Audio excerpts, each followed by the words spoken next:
Hi everyone, this is Bobby Brian Lewis. I'm here today to start a new YouTube channel that I've seen a lot of need for after being on Facebook and dealing with dogs and puppies for a very long time. I'm thinking that we need to do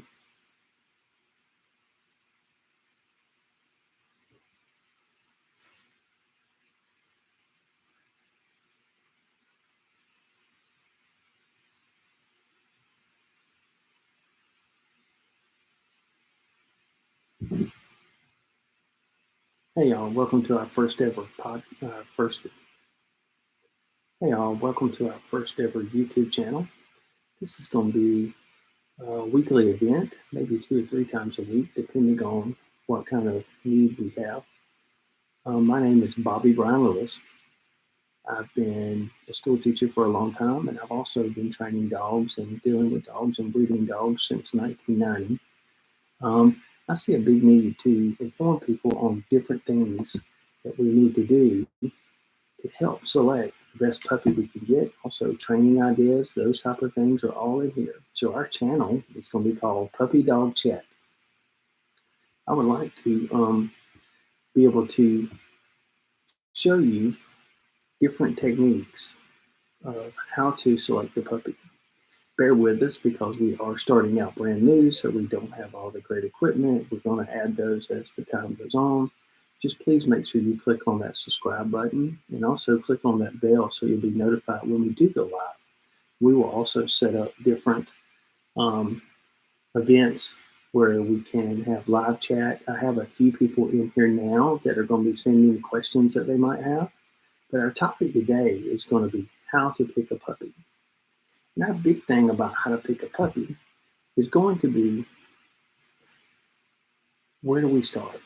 What kind of dog do you want? So once you figure out what kind of dog you want, then you need to determine what are your steps after you've picked your breed.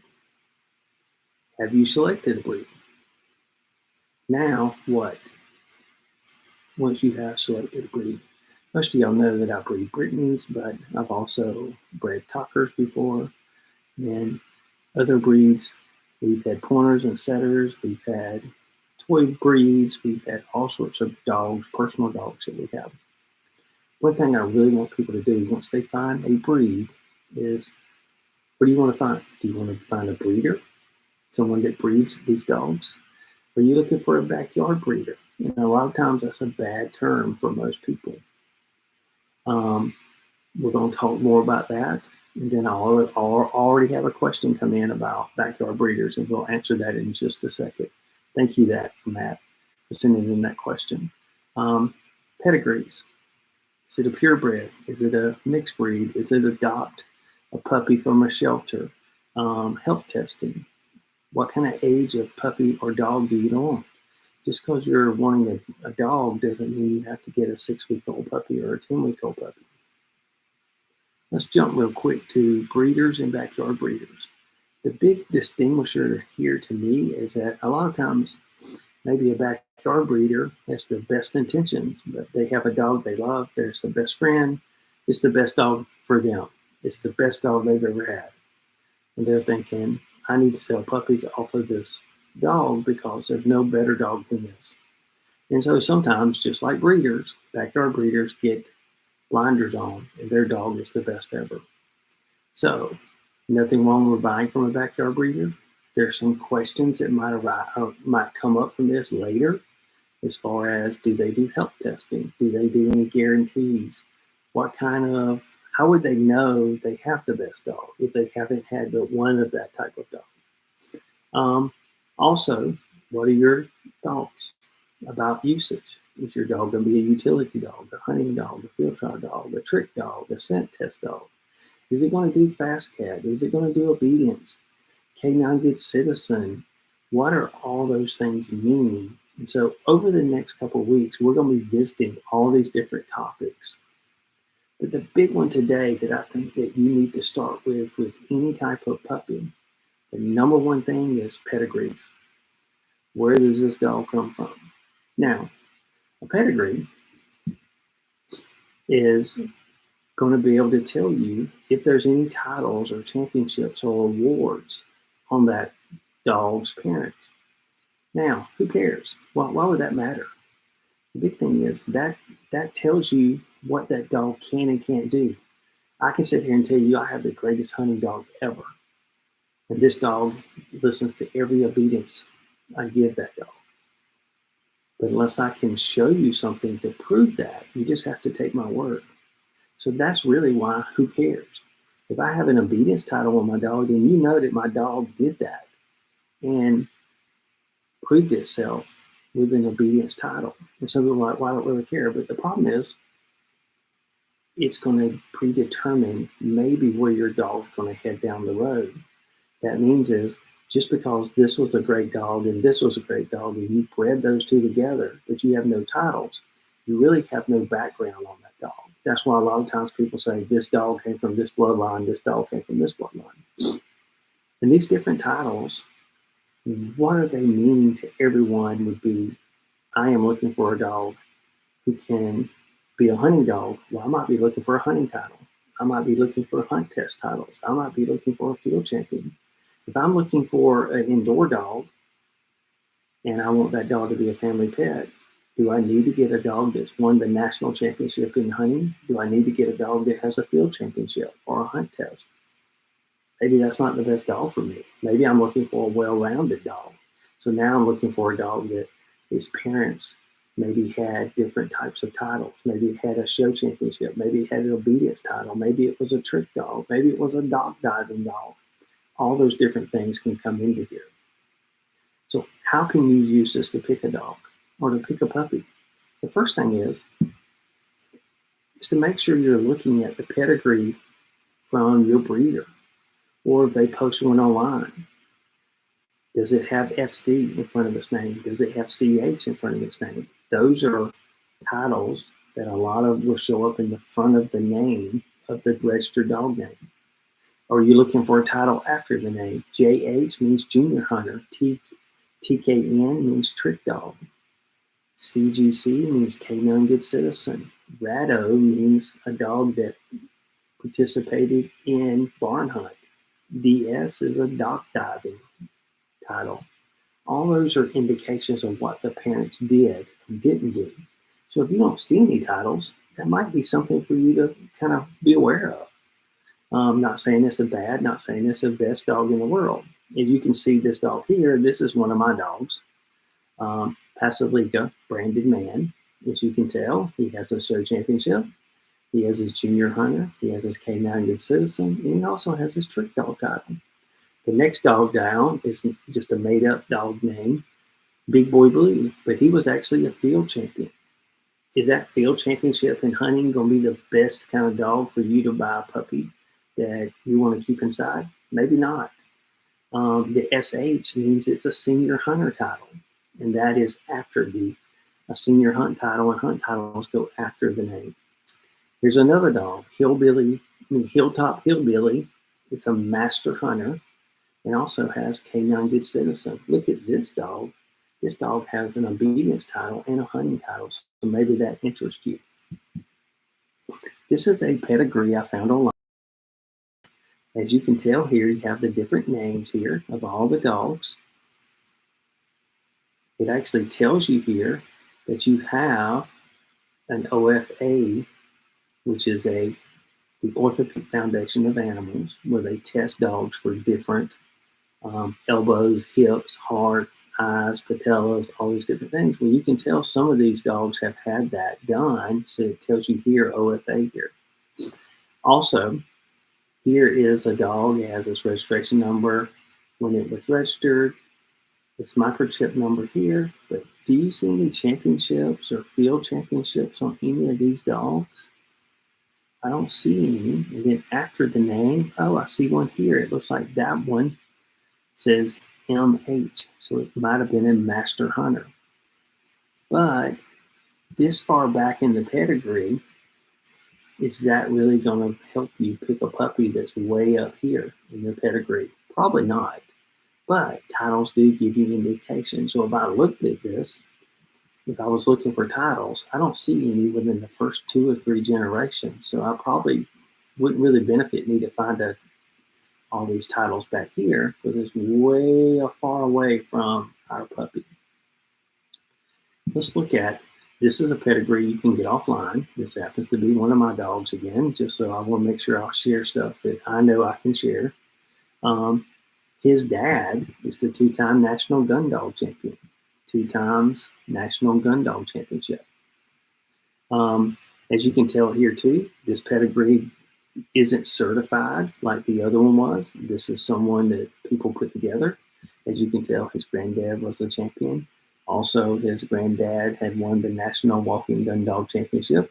And then we see other field champions here. We also see show championships and field championships and amateur field championships. HOF means he's in the Hall of Fame. So these dogs are in the Hall of Fame. So very close to my dog here, we can see those championships. And you can tell here this pedigree to go back is certified from the American Kennel Club.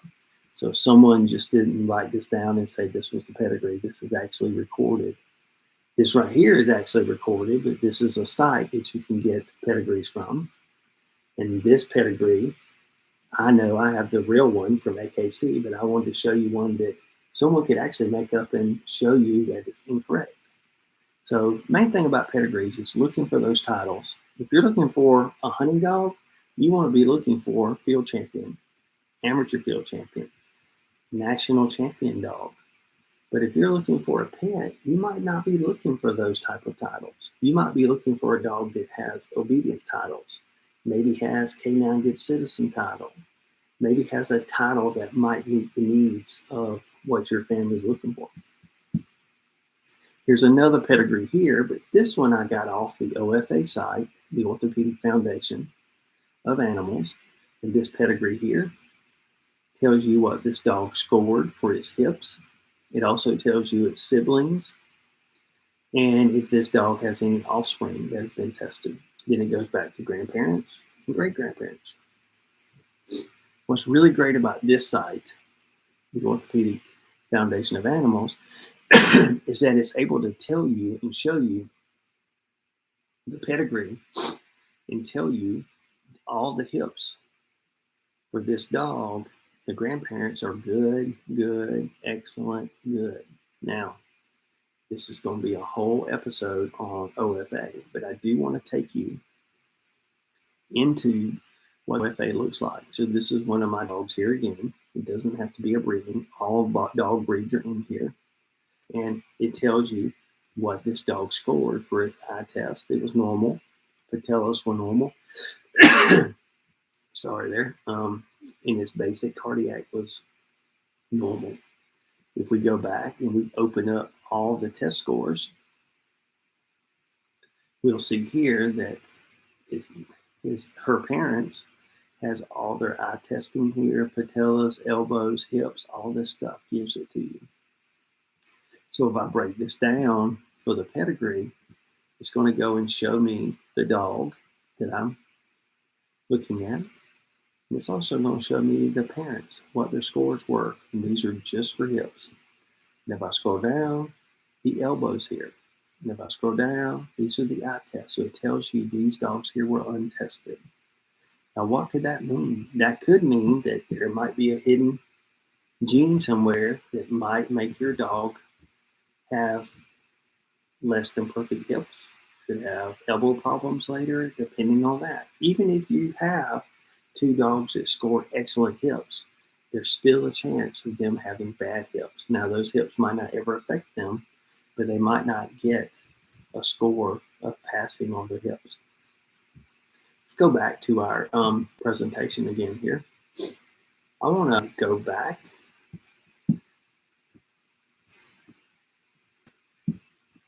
to our page we were looking at here. Again, pedigree is all we're talking about on how to pick a puppy. We're going to cover other things like, does the breeder or backyard breeder have a website? What kind of pictures are they posting? Those are all things we're going to cover in the future. But the main thing today is pedigrees. The number one thing you're looking for is any type of titles. If you go to AKC and look up titles, you're going to find hundreds of titles that your sire and dame could have for yours. The main thing I want to show you here is that these pedigrees give you a background of what your dog could be. Doesn't mean it's going to be that. But if you have a dog that has no titles, mom, dad, grandparents, great-grandparents, then all you're doing is taking the word of someone who says, my dog's the greatest dog ever. But if I've got titles to back it up, then I know where I'm starting from and a good baseline to start from. Again, this is just our first podcast, our first YouTube. I do a podcast too, but this is our first YouTube show. I know it's rough because it's new, but we're going to keep improving it and getting it better. And I do have some questions that were sent in. Someone wants to know, why would I be worried about the pedigree? Thank you. I think that's John. John, thank you for that question. The thing about it, again, it gives you a background to look and see. If we go back to our beginning here, these titles, if I've got a field championship and I'm raising and I'm buying a puppy that both parents are field champions, does that mean they're going to be good inside dogs? They were hunting champions out in the woods. Does that mean they're good inside dogs? I don't know. But what do you think if they're great field champions and they have no other title? Do you think they would be a good dog to sit on the couch? Also, if you're looking at buying a toy breed and it doesn't have the required health testing, maybe that's going to help you, then that might hurt your investment down the road because you're buying a puppy that might have health problems down the road. Toy breeds are notorious for having patella problems. That means kneecap problems. They're also more notorious for having other issues as far as eyes, and their hips are not as bad because they don't carry as much weight as a bigger dog does. So those type of health testing are very important, especially if you're buying a puppy. And it's and I'm sorry, my dogs are fussing in the next room, but this will just be able to guide you in your decision making. Titles, pedigree, that's where you're going. If you have a pedigree from a breeder and there's no titles on that, then I want to see video of the parents, of how good they are. If they're a great hunting dog, I want to see videos of it. If you're looking to buy a great hunting dog, if they're a well-rounded dog, what titles could they have? All these different titles are found on the AKC website, and there's anywhere from duck diving to dog diving, not duck diving, to field championships, to scent work, to farm dogs. Anything you can think of, there's a title for it on AKC. So there's also a temperament test now that they have called ATT. So that's where you're able to go in and it judges the temperament of your dog. If I got a house dog, that's what I want. I want a temperament test on the sire and dame. I also might want obedience titles because that's going to tell me how easy they are to train. That's all that means. Again, let's cover that. Those titles just show that that dog did this at one time, and that gives you a base to start from. If you're a person looking for a family dog and the dog has no titles to it and those type of things, you're starting out with an unknown. Let's say you adopt a dog from the shelter. You're starting out with an unknown. That's why some people prefer to go with purebreds, because they know there's a foundation there and they know those type of things.